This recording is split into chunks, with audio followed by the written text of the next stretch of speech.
Good morning, happy Friday, and welcome back to the NOFO Live Show, where I, Sunita, along with my co-host Tracy, we hop on every Friday and talk about everything North Fork. Today we are featuring a lawyer turned public speaking coach, our friend Debbie Epstein Henry. We met her through a really interesting women's entrepreneur networking group that we have on the North Fork. And she is just such a tremendous coach, public speaker. She has her own podcast. She has done so many things. So we can't wait to have her on and learn more about what she does. Meanwhile, the weather report. It is gray, rainy. I say warm because it has been freezing cold. Snow ice thing we had has melted is great. But it is still cold. It is winter, even though some of us are counting about 50 something days left to spring. So that's exciting. Just a reminder for those of you who are either not participating or don't know about the North Fork Polar Bear Plunge. On Sunday, they are hosting their annual fundraiser plunge. So if you are so inclined to jump in the cold water for a good cause, the money that is being raised goes to two amazing organizations in our area. One being CAST, which is a local food pantry that serves about 700 families trying to combat food insecurity. And then the other is a program called Back to the Base, which is an offshoot of Cornell Cooperative, where they raise oysters and do research on keeping our waters around us clean. So that both of them are great organizations, and I certainly am doing my best to will myself to be in the water joyfully. I mean, I'm going either way. The question is, am I going kicking and screaming and running right out, or am I going and having this Zen experience? Good morning, Tracy. How are you? Good morning, Debbie. How are you? Hi, how are you? Good. It's good to see you. Oh, it's Good so morning, great to Tracy. see you. How are you? I'm good. I'm running around like a hot mess over here. I'm here. So before we talk to Debbie, Tracy, we should talk among ourselves. Are we nervous to have like a professional podcast host on to show us how it's actually done? Don't be silly. You know what? I'm not nervous because we know Debbie and we know how kind and nice she is. So I know she'll be easy on us. Oh my God, you guys okay, are so too Debbie, much. This is the plan. Tracy and I are going to zip it. Mostly me. Go. Oh my God. No. I'm waiting for your questions and I'm learning from you guys. Well, my God. Tell our audience who you are and what you do, and then we'll get into how you got on the North Fork. Okay, great. First of all, thank you so much for having me. I'm so excited to be with you and just all things North Fork. It's awesome. I am, as you said, Sunita, a lawyer turned entrepreneur. I was a very unhappy lawyer. There are many of us. And 25 years ago, started doing public speaking and writing, really just out of my own need to find a network of mostly women at the time who were challenged like I was, focused on work-life issues. And then it just morphed into stopping my law practice and doing public speaking and writing.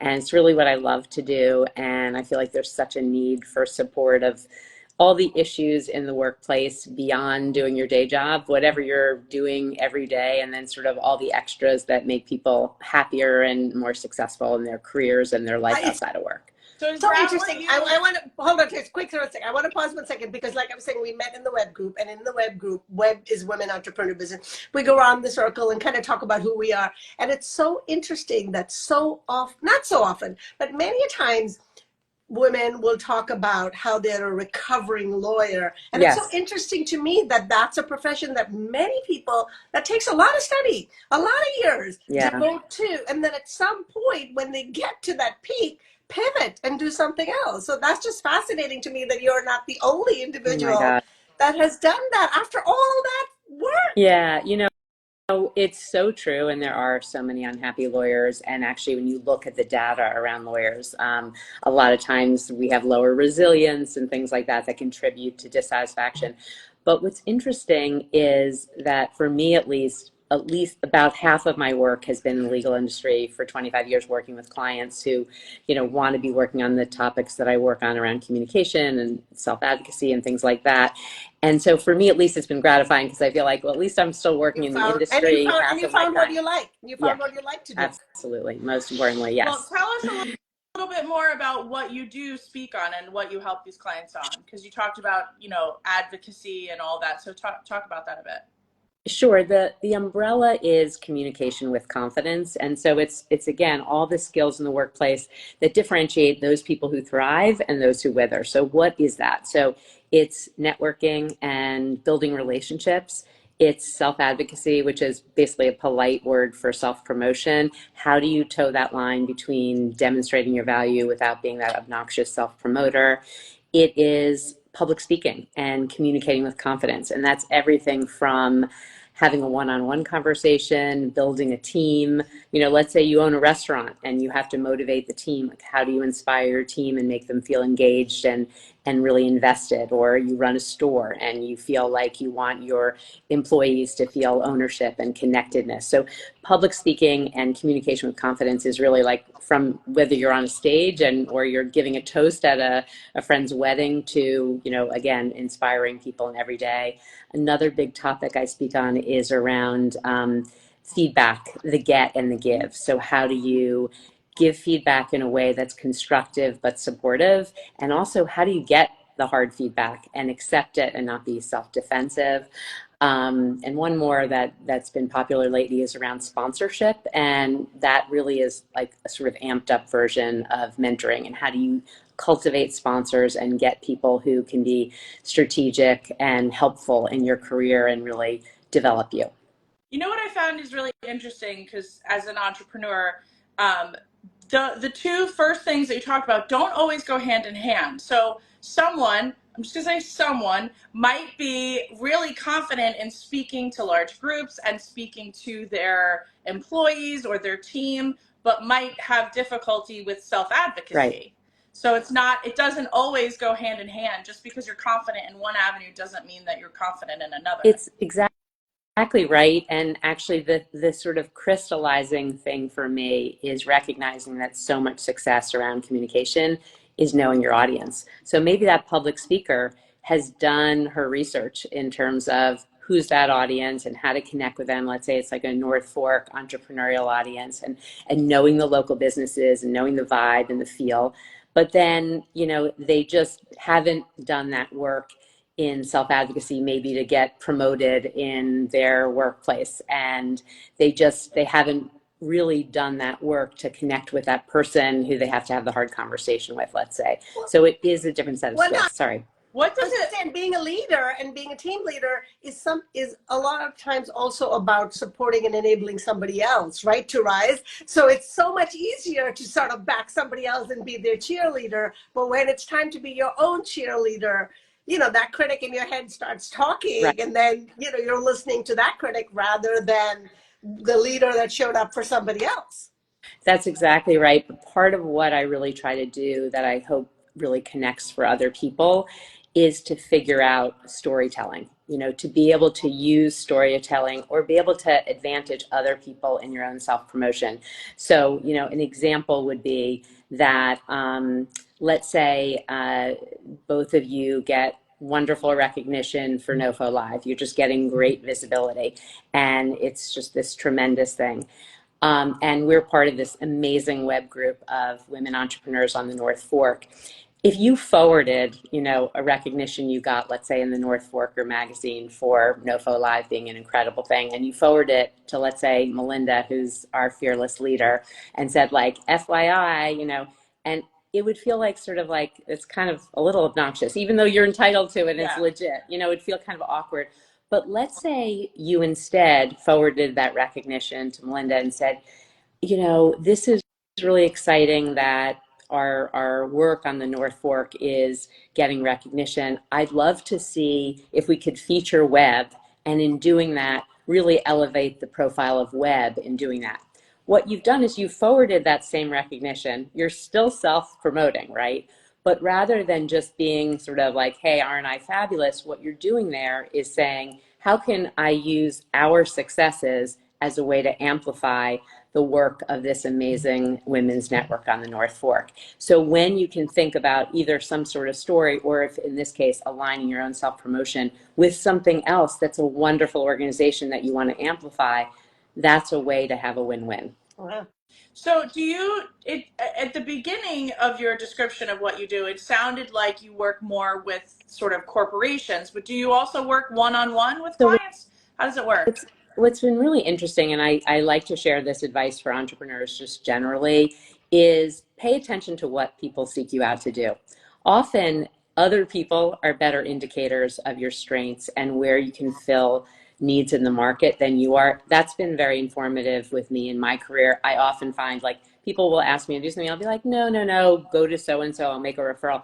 And then, so along the lines to your question, I've been doing public speaking for 25 years. I've given almost 1,000 talks. And particularly in the last 5 years, I'll say like, I do public speaking, and people will be like, do you help other people do public speaking? I used to always say, no. In the last 5 years, I'm doing a lot more coaching on communicating with confidence, public speaking, because the need is really there. 75% of the population has a fear of public speaking.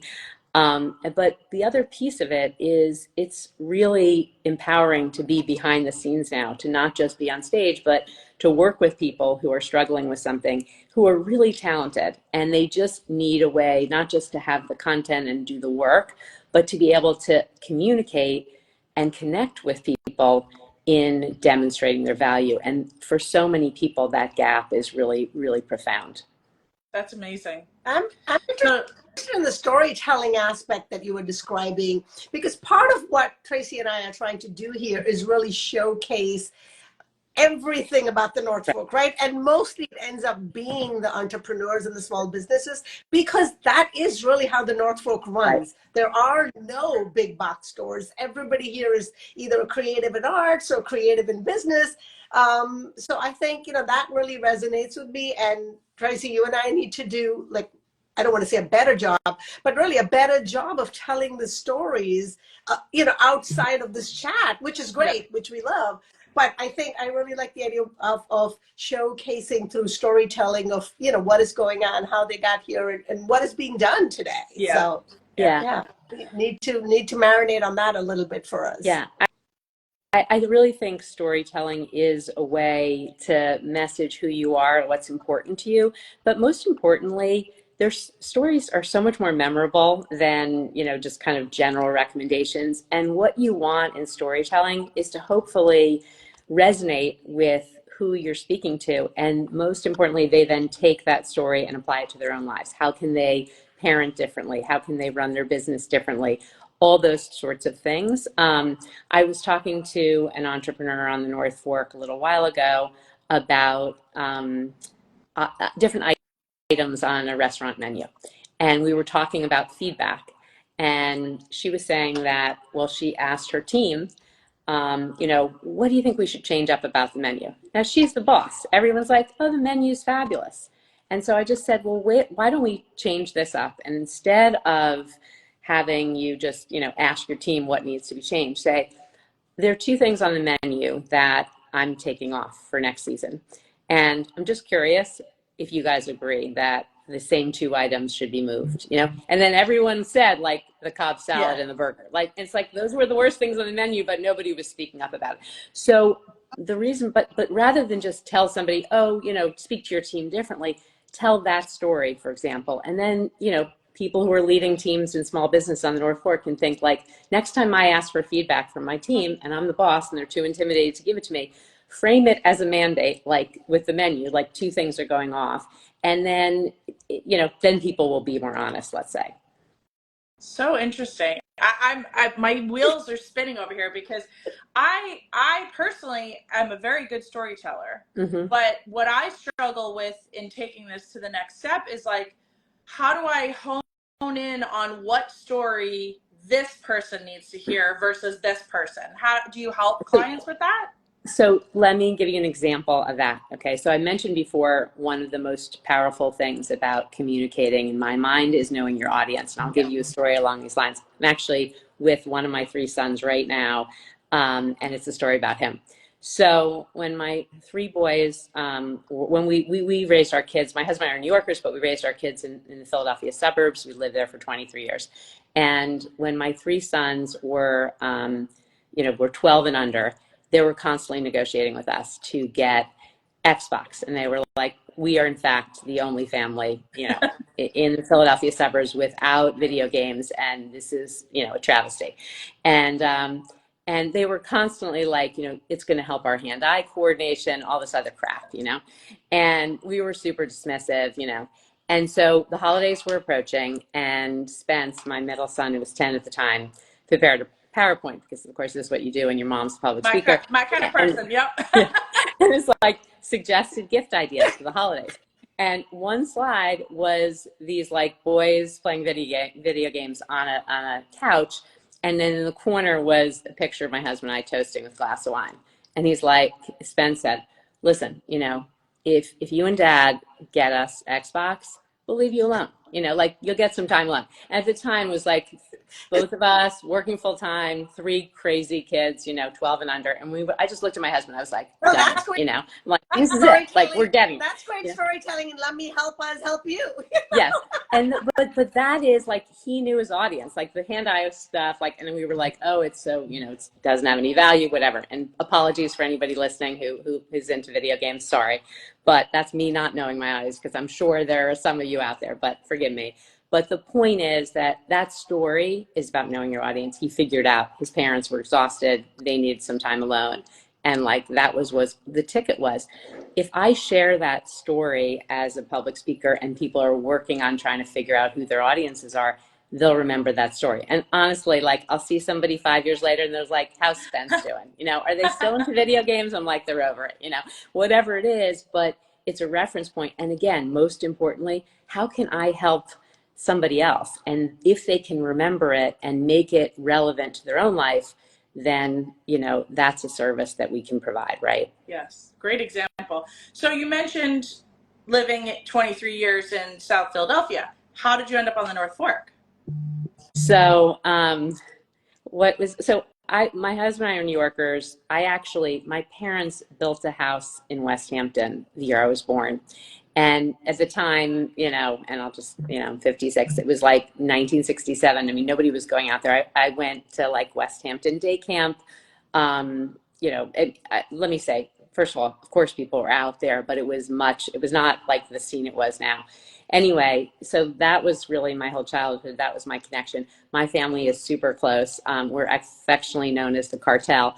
And so, when the pandemic happened, we had friends who were on the North Fork, but we didn't know it really well. But my husband said, everything shut down. We're not going to be traveling for work. Let's go someplace and see if we can work remotely. And he said, we have to be at least 45 minutes from the cartel. So East Marion was 45 minutes from the cartel, and we fell in love. We're like, this is awesome. And then we, right after renting, we were like, okay, we live in the Philly suburbs. All 3 of our kids are, we're empty nesters. We both work remotely. My husband's company went virtual in the pandemic. And then we were like, we don't have to be in the Philly suburbs anymore.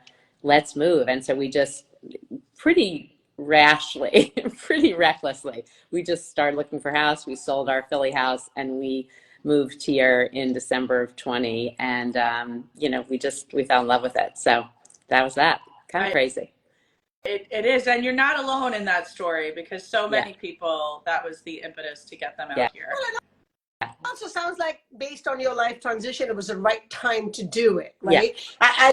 As you're saying your stories, I'm thinking we have so many parallels in our life. I raised 3 boys, similar to you, and I do want to give a shout out to video games. The reason being, similarly like you, I too fought, because you're just going to be sitting in front of a computer with your thumbs and your eyes are going to go bad, all of those arguments, right? but my kids still eventually in the basement, lived in the basement for 20 years, played their, well, maybe not 20, but 10 years playing their video games, right? Fast forward, my middle son ended up in a college where esports, which, you know, if you don't know what that is, it's basically electronic gaming, is considered a legit sport. And he qualified as a D1 athlete in sports. And then he was a captain of the esports team. So he actually got a jacket. Like, my kids never did sports, so we were never looking at D1 sports. But he chuckled when he texted me and said, by the way, you know, I'm a D1 athlete. And I was like, what are you talking about? And then my older one ended up, he still works at Microsoft, but he works for their gaming division, the one that makes Halo. So the first day he gets the job, he gets a computer, but he also gets an Xbox on his desk. And he's required to start playing chess. So both my kids, in spite of me saying don't do video games, sort of ended up in places that thrive on it. So let your kids play video games, people. It's a new world out there. And there are now scholarships for esports teams and college. You know, so if your kid is not athletically inclined, there's a lot of value. I've sort of changed my tune now. I need that chart, the pie chart and the diagram to tell other parents that, you know, that what we recognize as a path to success has changed. And there's so many other avenues out there. So your son was onto something. Right. You know what is so interesting, by the way, on this whole notion of knowing your audience when you're communicating, is we have not, Sunita, talked about this. So I mean, of all stories, actually was a pretty bad story to tell, right? Because here I'm like judging video games. But notice when I told that story, I didn't know your son's history with it, of course, but I'm thinking there are other people who are on this video, and I'm like, I'm sure most of them, their kids are playing video games, right? And so I put a little caveat there and I said, oh, I'm, you know, for those of you, I'm offending, because I wanted to open the door to that. So that's the other thing, is like, when you're communicating, you don't know somebody's story. So you want to be careful when you are, and, you know, some people may be offended what I said, you know, was I sounding too judgmental? I was using it in jest. And by the way, when you can use humor is enjoyable for all of us. And so it's like, and people sometimes think, oh, well, this is work, I've got to be more serious. It's like, people just want to have fun. They want to enjoy themselves. So if you can bring some levity, if you can show some humility and show that you're screwing up, you know, my kids were like trying to control my life. I'm like, you know, just doing all I could to like keep above water. So all of that can really help. And importantly, be able to share some successes that you're having in that storytelling if you can. So when I told that story, I snuck in there. I said like, oh, Spence prepared this PowerPoint. I said, when your mom's a public speaker, this is what you do. That was actually kind of a self-promotional point. I did it on purpose to hopefully come back to it, because that's another thing you mentioned before, Tracy, like this awkwardness around self-advocacy, which a lot of us have. If you are a good storyteller, and you mentioned, Tracy, that you are, one of the things you can do is just weave in little details that you want people to know, that they're noting it. It's not like you're sneaking it in, but hopefully because they are engaged in your story, they're not like, oh, how obnoxious that Debbie had to stick in there that she's a public speaker. Like, and so if you can get people engaged enough and they're entranced with your story, they'll be more accepting of those little details that maybe are a little self-promotional. The other thing is, if the point of that story is to help you, people are more forgiving as well. So maybe you were like, oh, why'd she have to stick that in? But my message is hopefully to get all of you more comfortable with communicating. So it's like, maybe you'll be a little more indulgent than me. Does that make sense? It does. It does. And I would also venture to guess that most people, I mean, I know from experience, like most people are actually thinking about what their response to what you're saying is. So they're only half listening anyway. So they're already like ahead of you trying to figure out what their response is going to be. So putting those things in there might subliminally get in there. They don't even notice that it happened.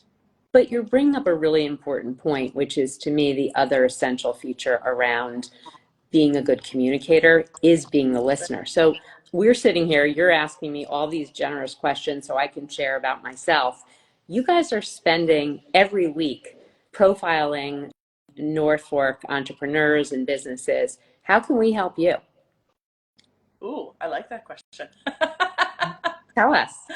Well, we're going to need some marinating on that. Well, no, we know. Okay, that's bad. By the way, you got to be at the ready. Well, tuning in. No, we know. I would say tuning in tuning in, listening to the stories that are being shared, first of all, because that really truly is our mission, is to make sure that we collectively are. I mean, I know personally for me, I want to be more in tune about my community and where I live and who lives here and the connections. But I think it's grown from a personal need for what we want to more a community need, right, Tracy? Wouldn't you say? Yes, and I think too, to help us grow our community in different ways, being like we're going to have our annual party again coming up, so buying a ticket to that, coming to the party, supporting the people that we've invited to come to the event, which is our guests of this past year. This year we're actually going to be offering sponsorships, so we're really in an effort to use our influence to lift up others. We also need help lifting our own influence even greater so that we can then help the greater good. So I mentioned before, you asked some of the topics I speak on. One is, and I forgot to mention this before, it's called Building Relationships and Making Your Ask a Give. It's about networking, essentially. And one of the things about networking that I wanted to share, because I put you guys on the spot and asked you that question, how can we help you, is you want to be at the ready to say, oh, thank you so much, and here's what you do. And you both did it beautifully. I think you were a little caught off guard because you're supposed to be interviewing me and I switched the terms on you, excuse me. But that is really important in all of us being in our communities, is being able to be at the ready to say thank you, and also here's what I'm doing, here's how I may be able to help. And that's the other thing I want to underscore about networking and communicating generally. I wrote a piece a bunch of years ago called Make Your Ask a Give, because I think so many people feel in networking and interacting with different businesses that they have their hand out. It's sort of uncomfortable, like I'm asking you for a favor. But if you could switch the script on that and think, how can I be valuable? How can I be a resource to you? And in being a resource to you, then you just extend yourself generously, and maybe that will come back to you one day, and maybe you'll be able to get something in return, or maybe you won't. You're not doing it because it's a quid pro quo, but you are thinking, how can I make my ask a give? How can I be helpful?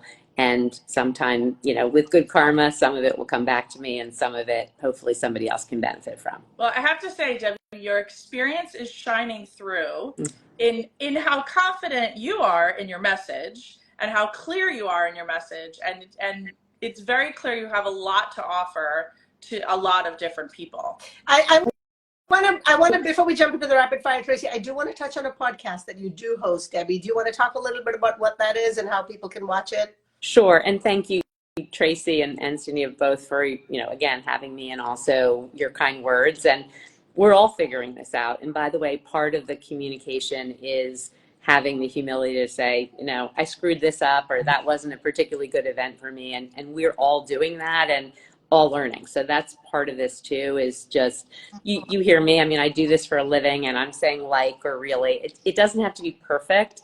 It has to be something that hopefully is a message that's powerful and helpful to somebody else. And that's really what it's about. Now, of course, I forgot your question. Oh, the podcast. Thank you. Okay. I'm like, what is that? I have a podcast called Inspiration Loves Company, and I interview different people. It's the podcast, I describe it, it's about work, life, and everything in between. And it's really about people doing amazing work, a lot of authors I interview. I have a speaker series that I run for work, and so 4 of those speaker series guests are also on my podcast. I only drop 1 episode a month, which is really nothing, but it's really fun. And I haven't actually interviewed somebody from the North Fork yet, so I need to do that. That's on my list. And it's just, tune in, and hopefully you'll enjoy it and get some good takeaways. Can people watch that, and tell me again? So that's on iTunes and Spotify and any place where you get your podcast. It's Inspiration Loves Company. And my Instagram is Debbie Epstein Henry. You can find it there. Fabulous. All right, so we have to do this really rapidly. Okay. I'm going to go right in. So if you were going to take Sunita and I out to lunch or dinner, where would you take us? I'm just all about the view, and I just love the Halyard view. It's my favorite. It is quite a view. Yeah.